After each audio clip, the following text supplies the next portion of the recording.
মিশরে অধ্যয়নরত বাংলাদেশি শিক্ষার্থীদের অরাজনৈতিক সংগঠন বাংলাদেশ স্টুডেন্টস অর্গানাইজেশন মিশরের নতুন কার্যনির্বাহী কমিটি গঠন করা হয়েছে।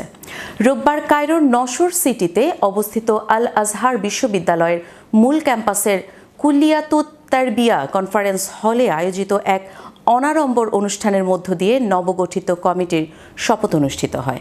অনুষ্ঠানে আল আজহার বিশ্ববিদ্যালয় সহ মিশরের বিভিন্ন পাবলিক বিশ্ববিদ্যালয়ে অধ্যয়নরত বাংলাদেশি ছাত্রছাত্রীরা উপস্থিত ছিলেন। পাশাপাশি 12টি দেশের ছাত্র সংসদের প্রতিনিধিরা এবং সংগঠনের সাবেক নেতৃবৃন্দও অংশ নেন।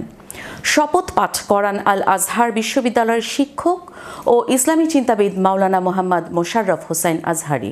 তিনি নতুন নেতৃত্বকে দায়িত্বশীলভাবে সংগঠন পরিচালনার আহ্বান জানান এবং শিক্ষার্থীদের জন্য দোয়া করেন। অনুষ্ঠানে উপস্থিত শিক্ষার্থীরা করতালির মধ্য দিয়ে নতুন কমিটিকে অভিনন্দন জানান।